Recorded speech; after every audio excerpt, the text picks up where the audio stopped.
कि वे भावी परिणामों का विचार किए बिना वरदान दे देते हैं। ये हमने कल भी बताया था, शिव जी आराम से वरदान दे देते हैं। रावण शिव जी के प्रति अत्यधिक आसक्त था और वह उन्हें सरलता से प्रसन्न करके इतना शक्तिशाली बन गया कि उसने भगवान श्री राम की सत्ता को चुनौती देना चाहा। निसंदेह जब रावण शिव के आराध्य भगवान राम से लड़ा तो शिव ने उसकी कोई सहायता नहीं की। शिव ने बृकासुर को ऐसा वरदान दिया था जो न केवल हास्यप्रद था अपितु डरावना भी था। शिव की कृपा से बृकासुर इतना शक्तिशाली बन गया कि वह किसी के भी मस्तक पर हाथ रखकर उसे तुरंत नष्ट कर सकता था। यद्यपि शिवजी ने यही वरदान दिया था, किंतु उस चालाक असुर ने शिवजी के मस्तक का स्पर्श करके इसकी शक्ति का परीक्षण करना चाहा। ये बात हमने कल भी कही थी, तो कि प्रभुपाद भी यही कह रहे हैं कि जो बृकासुर है, इसी का नाम भस्मासुर भी बाद में पड़ा, बृकासुर। तो शिवजी ने वरदान दिया, ठीक है भाई, जो जिसके ऊपर तू हाथ रखेगा वो भस्म हो जाएगा। तो भस्मासुर बोलता है, शिव जी मैं आपसे ही शुरू करूंगा, मैं इसका टेस्ट आप पे ही करना चाहता हूँ। देखो असुर कितने कितने खतरनाक होते हैं, आसुरिक मेंटलिटी कितनी बेकार है। जिसने वरदान दिया उसी के ऊपर ट्राई करना चाह रहा है, परीक्षण करना चाह रहा है। इसीलिए आसुरी लोग विश्वास लायक नहीं होते। तो आगे फिर कह रहे हैं,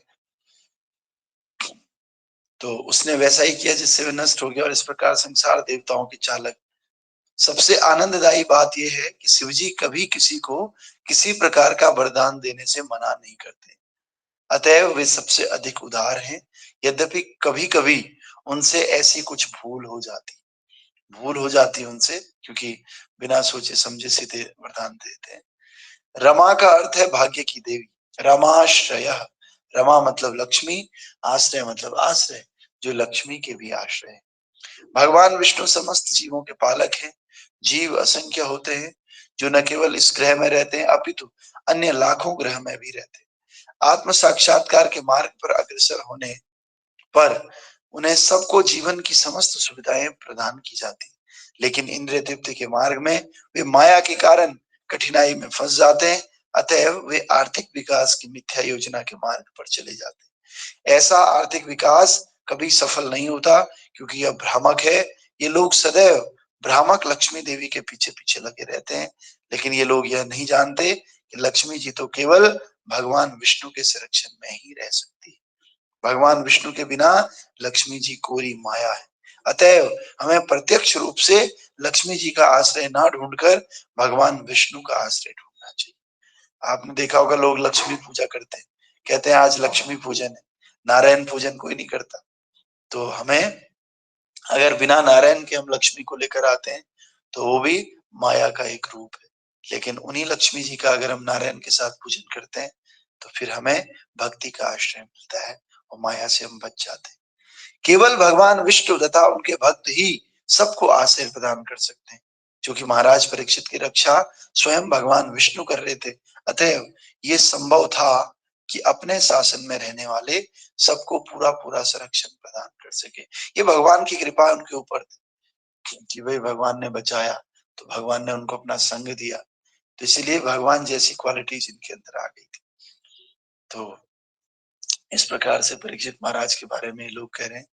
और कल हम देखेंगे कि किस प्रकार से ये बालक भगवान कृष्ण के चरण चिन्हों का पालन करेगा और उन्हीं के समान होगा और उदारता में ये महाराज ययाति की तरह होगा। तो फिर महाराज ययाति की बात कल आएगी धीरे धीरे करके। बहुत अभी है, आज तो चल रहा है 24 और इसमें है कम से कम 36 श्लोक। अभी 12 श्लोक और है, ये 12 श्लोक के बाद ये चैप्टर खत्म हो जाएगा। ठीक है, फिर हम अगला चैप्टर पढ़ेंगे। अगला चैप्टर का नाम है धृतराष्ट्र द्वारा गृह त्याग। धृतराष्ट्र गृह त्याग कर लेते हैं और उसके बाद भगवान श्री कृष्ण अंतर ध्यान हो जाते हैं। ये वाला चैप्टर है, बड़ा मजा आएगा पढ़ने में। फिर उसके बाद पांडवों के बारे में होगा, पांडव कैसे कैसे करके सारे पांडव इस संसार को छोड़ लेते हैं। और उसके बाद महाराज परीक्षित की बात आएगी कि महाराज परीक्षित कैसे कली को दंड देते हैं और कैसे ब्राह्मण बालक द्वारा महाराज परीक्षित को शाप मिलता है। तो भागवतम का पहला कैंटो खत्म हो जाएगा। ग्रंथराज श्रीमद् भागवत महापुराण की जय। श्री प्रभुपाद गुरु महाराज की जय। अनंत कोटि वैष्णव वृंद की जय। निताई गौर प्रेमानंद। तो कोई भक्त है मंगला आरती गाने में इंटरेस्टेड? आज एनी डिवोटी